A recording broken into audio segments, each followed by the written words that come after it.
Hello guys, welcome back to my channel. दोस्तों, जैसा कि आप वीडियो की इस स्क्रीन पे देख सकते हैं, यहाँ पे बोर्ड की स्क्रीन पे कि आपका लार्ज कैप 2.5 के, मिड कैप आपका 2500, स्मॉल कैप 2500 और बैलेंस फंड 2500। ज़्यादातर लोग क्या करते हैं कि इस तरीके से इन्वेस्टमेंट कर देते हैं। बहुत सारे लोग क्या करते हैं कि मान लीजिए वो 10,000 रुपये इन्वेस्टमेंट करना चाहते हैं मंथली, तो वो क्या करते हैं कि 3-4 फंड लेते हैं और उनमें बराबर बराबर लगा देते हैं पैसा। या फिर जिनका फंड होता है 20,000 रुपये, वो भी उनमें से बराबर बराबर लगा देते हैं। या फिर किसी का अगर मान लीजिए फंड 5,000 रुपये का है कि 5,000 रुपये मंथली इन्वेस्टमेंट करना है, तो उसमें से ही बराबर बराबर करके सब में बराबर लगा देते हैं। ऐसा होता क्यों है? देखा देखी होता है। और क्या क्या करते हैं कि हम लोग ये सोचते हैं कि यार ऐसा है कि डाइवर्सिफिकेशन, यानी कि पोर्टफोलियो हमारा डाइवर्सिफाइड होना चाहिए। तो डाइवर्सिफाइड होना चाहिए तो क्या करते हैं कि सब में बराबर बराबर लगा दो, काम खत्म। दोस्तों, इतना कुछ नहीं होता है। अगर आप भी अगर ऐसा इन्वेस्टमेंट करने की सोच रहे हैं या कर चुके हैं, तो आपको ये वीडियो पूरा देखना चाहिए, जो कि आपकी आंखों को खोलेगा कि हमें अपना म्यूचुअल फंड में इन्वेस्टमेंट करना है तो पोर्टफोलियो हमारा कैसा लगभग हो। मैं तो ये तो नहीं कहूँगा कि मैं जो बताऊँगा वो परफेक्ट होगा, लेकिन नियर बाई परफेक्ट हो सकता है। ठीक है, बाकी का आप बताइएगा कैसा है कमेंट करके, और वीडियो को जल्दी से वीडियो को लाइक कर दीजिए, शेयर कर दीजिए, और चैनल पर नया चैनल को सब्सक्राइब कर लीजिए। देखिए, होता क्या है कि हम लोग इस तरह गलती कर देते हैं ज़्यादातर कि मुझे तो 10,000 महीने डालना है, तो पैसा ऐसे लगा देते हैं सब में बराबर। लेकिन हम एक चीज़ भूल जाते हैं कि सबसे बड़ी इंपॉर्टेंट चीज़ दो होती हैं। वो क्या होती हैं? एक तो आपका रिस्क कैसा है, आपका रिस्क कितना ले सकते हैं, आपका रिस्क एपेटाइट हाई लेवल का है, एग्रेसिव है, या फिर मिड लेवल का, या आप रिस्क ज़्यादा नहीं चाहते। ठीक है। दूसरा क्या होता है कि आपका गोल क्या है। ठीक है, अब आपका रिस्क और गोल क्या है? गोल हर किसी का अलग अलग होता है। किसी को 10 साल के अंदर 1 करोड़ चाहिए, किसी को 20 साल के अंदर 1 करोड़ चाहिए, किसी को 30 साल के अंदर 10 करोड़ चाहिए। यानी कि गोल हर किसी का अलग अलग होता है। तो जब गोल हर किसी का अलग अलग है, रिस्क भी हर किसी का अलग अलग है, तो इस तरह के म्यूचुअल फंड का जो पोर्टफोलियो होता है, उससे आपका लक्ष्य कैसे हासिल हो पाएगा? किसी एक बंदे का मान लीजिए, अगर इसके माध्यम से मान लीजिए ये जो रिस्क और गोल के हिसाब से मान लीजिए किसी एक बंदे का इस पोर्टफोलियो से उसका गोल पूरा हो रहा है, उसका रिस्क भी कवर हो रहा है, तो दूसरा कोई बंदा है उसके लिए भी यही पोर्टफोलियो काम करेगा? जरूरी नहीं होता है ना। यानी कि हर किसी के लिए अलग अलग पोर्टफोलियो डिज़ाइन अलग अलग होता है, क्योंकि रिक्वायरमेंट अलग होती है, गोल अलग होता है, और उसका रिस्क एपेटाइट भी अलग होता है। अब जब किसी का रिस्क एपेटाइट ही बहुत कम है, मान लीजिए कोई रिस्क ज़्यादा नहीं चाहता है, वो चाहता है कि रिस्क कम से कम लूँ और प्रॉफिट मेरे को भले कम हो जाए लेकिन रिस्क ना लूँ मैं, तो जब ऐसी बात आ जाती है तो आप इन दो चीज़ में ज़्यादा पैसा क्यों लगा रहे हो? आपने क्या किया? बैलेंस फंड के अंदर भी 2,500 लगा दिया, 2,500 इसमें लगा दिया, यानी कि 5,000 तो आपने ठीक जगह लगा दिया, लेकिन आधा पैसा फिर भी आपने कहाँ लगा दिया? रिस्क वाली जगह पे लगा दिया। ठीक है, तो जिसका रिस्क लेने की क्षमता कम है वो ऐसा क्यों करेगा? अगर जिसकी रिस्क लेने की क्षमता ज़्यादा है, वो चाहता है कि नहीं अच्छा पैसा बन जाए मेरा, तो मान लीजिए उसने इसमें लगा दिया, तो चलो ठीक है कि स्मॉल कैप और mid cap near by same है। ठीक है, इसमें रिस्क ज़्यादा है तो इसमें थोड़ा सा कम है। ठीक है, लेकिन आधा पैसा हमने इसमें क्यों लगा दिया? क्योंकि हमारा रिस्क तो बहुत ज़्यादा है ना, लेने की क्षमता ज़्यादा है हमारी, अच्छा पैसा बनाना हमें, तो ये मज़ा नहीं आया कुछ। तो हम इसकी जगह क्या कर सकते हैं? हम अपने पोर्टफोलियो को डिज़ाइन कर सकते हैं अपनी रिक्वायरमेंट के हिसाब से। अब ये रिक्वायरमेंट कैसे हो सकती है? आप इसका खुद पेपर लीजिए, कागज़ लीजिए, पेन लीजिए, और उस पर खुद से अपनी थोड़ी सी रिसर्च कीजिए। कैसे कीजिए जब मैं बताऊंगा थोड़ा सा, तो उसको आप वीडियो के बाद में आप रिसर्च करके समझिए, थोड़ा चीज़ों को देखिए। अब थोड़ा सा हम रिटर्न वाइज थोड़ा सा बात कर लेते हैं कि किस में कितना रिटर्न हमें मिल सकता है। ये गारंटी नहीं है, लेकिन मिल सकता है। पास्ट जो म्यूचुअल फंड चल रहे हैं उनकी पास्ट की परफॉर्मेंस के बेसिस पे मैं आपको बताऊंगा। तो अगर हम लार्ज कैप की बात कर लेते हैं, तो ऐसे हम सोचते हैं कि इसमें अगर मान लीजिए 14 से लेकर के 14 से लेकर के 15% के बीच में रिटर्न मिल सकता है, और मिल जाता है लगभग लॉन्ग टर्म में। ठीक है, इसी तरह से मिड कैप के अंदर क्या होता है कि आपको 16 से लेकर 17% मिल जाए, वेल एंड गुड है। ठीक है, 17 ये 17 है। ठीक है, 16 से 17% मिल जाए, वेल एंड गुड है। स्मॉल कैप की बात कर लेते हैं, तो आपको स्मॉल कैप में क्या होता है, 18 से लेकर के आपको 20% मिल जाए तो बहुत अच्छी बात है। हालांकि कुछ म्यूचुअल फंड में आपको 20 से ज़्यादा भी मिले हैं, यानी 24% भी मिले हैं पिछले 13 साल के अंदर, और कुछ म्यूचुअल फंड ऐसे 6 साल के अंदर भी आपको 24% भी रिटर्न मिला है।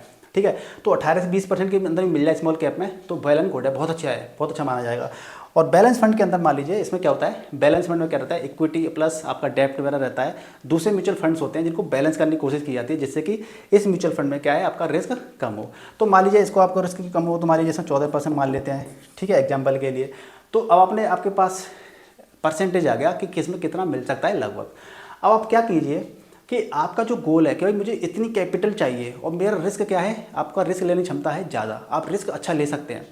अब जब मैं रिस्क की बात करता हूँ कि रिस्क हम ज़्यादा ले सकते हैं, इसका मतलब ये नहीं है कि हमारा पैसा क्या है, जीरो हो जाएगा। मैं ऐसा मानता हूँ कि जब रिस्क लेने क्षमता की बात आती है तो मैं ऐसा मानता हूँ कि जब आप लॉन्ग टर्म में पैसा डालते हैं 5 साल, 10 साल, 15 साल, 20 साल, 30 साल के लिए, तो जो आपको रिटर्न मान लीजिए 18% और 20% के बीच में मिलना चाहिए था, वो हो सकता है कि आपको 14% मिले, 15% मिले, 16% मिले, ये ऐसा मैं मानता हूँ, ठीक है। या हो सकता है 10% मिल जाए लॉन्ग टर्म में, मतलब कभी कभी जो मार्केट के सिचुएशन के अकॉर्डिंग चीज़ें नहीं हो पाती हैं तो मैं इतना मिल जाए, लेकिन ऐसा नहीं हो सकता लॉन्ग टर्म के अंदर कि आपका पैसा 10 लाख लगाया था 5 लाख रह गया है लॉन्ग टर्म में, ऐसा शायद नहीं हो सकता और ना ही अभी तक शायद देखा गया है। और देखा गया है तो मुझे प्लीज़ कमेंट करिएगा।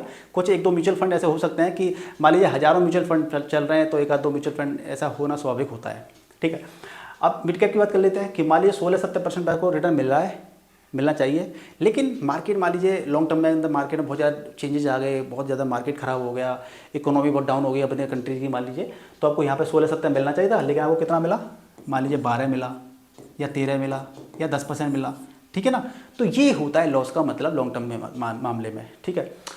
तो अब हमारे पास क्या है, रिटर्न भी बेसिस पे हमारे पास कैलकुलेशन है। अब हम कहते हैं कि एक ऐसे बंदे की बात कर लेते हैं जिसका रिस्क एपेटाइट अच्छा है, किसके क्या है, रिस्क लेने की क्षमता अच्छी है, वो रिस्क ले सकता है अच्छा खासा, यानी कि उसको पैसा बना, एग्रेसिव बंदा है वो बंदा कि उसको रिस्क लेना है, पैसा बनाना है।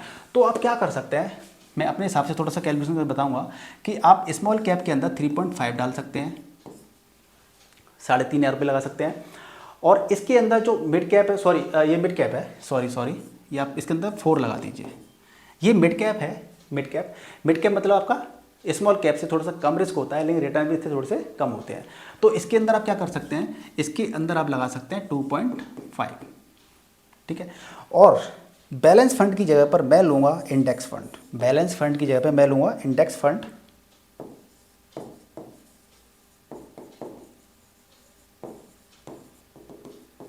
ठीक है जी।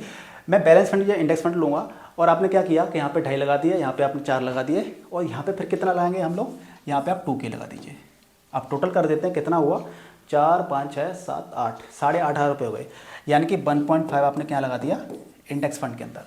इंडेक्स फंड के अंदर इसलिए लगाया क्योंकि इंडेक्स फंड के अंदर आपको 12 से 13% के बीच में ही रिटर्न मिलते हैं। आप लास्ट में चेक कर लीजिए 15-20 साल के अंदर 12 से 13% बीच में रिटर्न मिलते हैं इंडेक्स फंड के अंदर। और आपका इनके अंदर रिस्क है, लेकिन इसके अंदर जो इंडेक्स फंड होता है इसमें ना के बराबर रिस्क है। अब देखिए मैंने इंडेक्स फंड भी क्यों लिया है, अगर आपकी रिस्क लेने की क्षमता ज़्यादा है तो आपको देखिए ऐसा होता है कि पोर्टफोलियो थोड़ा सा मैनेज करके रखना पड़ता है। ऐसा नहीं है कि आपकी रिस्क लेने की क्षमता ज़्यादा है तो सारा पैसा आप स्मॉल कैप में झोंक दीजिए और या तो आपकी कैपिटल बहुत अच्छी बन जाएगी या हुआ क्या पता 10% आपको रिटर्न मिला। तो हमारा पोर्टफोलियो ऐसा होना चाहिए जिससे कि अगर माय द वे हमने ऐसा सोच के लगाया, इसके अंदर 4,000 रुपये लगाया कि हमें इसके अंदर अच्छी कैपिटल बनानी है, लगा दिया मन सोच के, लेकिन XYZ कुछ मिस हैपनिंग हो जाती है तो क्या हमारी जो मेहनत का पैसा था हम चाहेंगे कि डूब जाए। ओवरऑल हमें प्रॉफिट होना चाहिए, यानी कि अगर हमारे पास रेस के 4 घोड़े हैं, 1, 2, 3, 4 रेस के 4 घोड़े हैं और 4 घोड़ों में से अगर चारों फेल हो गए तो बिल्कुल बेकार, फिर तो कोई मतलब ही नहीं बनता है।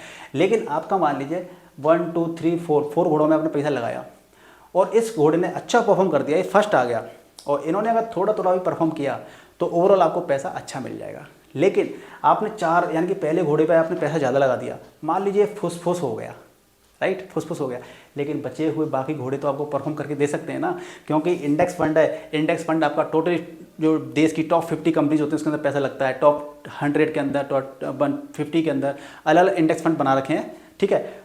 तो आपको क्या होगा कि आपको यहाँ कहीं ना कहीं तो पैसा मिलेगा ना। और आप ओवरऑल देखेंगे तो आपको ओवरऑल क्या होना चाहिए, आपको ओवरऑल प्रॉफिट होना चाहिए जो आपके इस गोल से मैच करे, जो आप चाहते हैं गोल 10 साल के अंदर, 20 साल के अंदर, उससे मैच करे। तो इस तरीके से आप डिजाइन कर सकते हैं। तो ये बात आ गई आपकी क्या, हाई रिस्क वालों के लिए, कि जिसका हाई रिस्क है, ठीक है जी, ये हाई रिस्क वालों की बात आ गई कि जिनका हाई रिस्क लेने की क्षमता ज़्यादा होती है वो ऐसा कर सकते हैं। अब बात कर लेते हैं लो रिस्क वालों की। लो रिस्क वाले कौन से बंदे होते हैं, वो ऐसे लोग होते हैं, और ऐसी बात नहीं है, हम आप भी होते हैं, कि वो क्या है, ज़्यादा प्रॉफिट में नहीं जाना चाहते। स्मॉल कैप हाई रिस्क होता है ना, पैसा आया तो अच्छा आएगा, नहीं तो कम भी आ सकता है या नुकसान हो सकता है। कुछ लोग ऐसे होते हैं कि यार ऐसा है कि हमें प्रॉफिट भी ठीक ठाक मिल जाए, लेकिन यार 1 रुपये का नुकसान नहीं करना चाहता मैं, ठीक है, ऐसे लोग भी होते हैं। तो क्या है कि आपको जैसे कि बताया मैंने, इंडेक्स फंड में क्या होता है कि इन तीनों के मुकाबले सबसे ज़्यादा कम रिस्क होता है। तो इसके अंदर रिटर्न आपको कितना मिल रहा है, 12-13% मिल रहे हैं। तो आप इसमें क्या कर सकते हैं, आप चाहते हैं बिल्कुल रिस्क नहीं लेना है, तो आप जो 4 आपने यहाँ पे लगाए थे ना स्मॉल कैप के अंदर, वो आप 4 यहाँ पे लगा दीजिए। अब इससे ज़्यादा कम रिस्क किसके अंदर होता है, इससे थोड़ा सा ज़्यादा होता है, लेकिन सबसे कम रिस्क इसके अंदर होता है, इससे कम थोड़ा किसके अंदर, लार्ज कैप के अंदर होता है। तो आप इसके अंदर क्या लगा सकते हो, 2.5 लगा दीजिए इसके अंदर, ठीक है जी। फिर उससे कम किसके अंदर होता है, मिड कैप के अंदर होता है, तो 1.5 यहाँ पे लगा दीजिए, और यहाँ पे कितना लगा दीजिए फिर 1000 कितना हो गया, 4 5 6 7 8, तो 5 6 7 8, ये कितना हो गया भाई, एक सेकेंड, 4000 के, ठीक है जी। आप देख लीजिए कुछ गलती हो तो 5 वो हो गया, 5 ये हो गया। तो आपने क्या किया, मिड कैप के अंदर लगा दिया 2500, उसके अंदर 2500 लगा दिया 2.5 के, इस तरीके से आप कर सकते हैं। अब ये एग्जैक्ट फिगर नहीं है, आप सोचें कि ये एग्जैक्ट बता दिया मैंने, इसमें थोड़ा सा ऊपर नीचे आप अपने हिसाब से कह सकते हैं। मेरा कहने का मतलब ये है, आपको समझाने का मतलब ये है कि आपको पैसा कहाँ कहाँ पे कितना रखना है, ये चीज़ बहुत इंपॉर्टेंट होती है, ठीक है। तो आप अपने हिसाब से ऐसे कुछ डिज़ाइन कर सकते हैं, जिससे कि क्या होगा कि आपका पैसा आपके पास होगा, अच्छी ग्रोथ मिलेगी, अच्छी वेल्थ बनेगी। हमें बस आंख बंद करके जो 2,500 रुपये ऐसे लगाने हैं, ऐसे पैसे का इन्वेस्टमेंट नहीं करना है, नहीं तो आपका प्रॉफिट जो होता है ना, क्योंकि देखो आज आप कैसा कह सकते हो, आप इस तरीके से इन्वेस्ट कर सकते हो, आप इस तरह से कर सकते हो, इस तरह कर सकते हो, लेकिन जब इस तरह करते हो ना, तो मान लीजिए हमारे पास लॉन्ग टर्म है 10 साल 15 साल 20 साल, फिर रिग्रेट होता है कि यार काश हमने कुछ ऐसे इन्वेस्ट कर दिया होता अपने हिसाब से, या कुछ ऐसे इन्वेस्टमेंट कर दिया होता तो हम ज़्यादा बेहतर स्थिति में होते।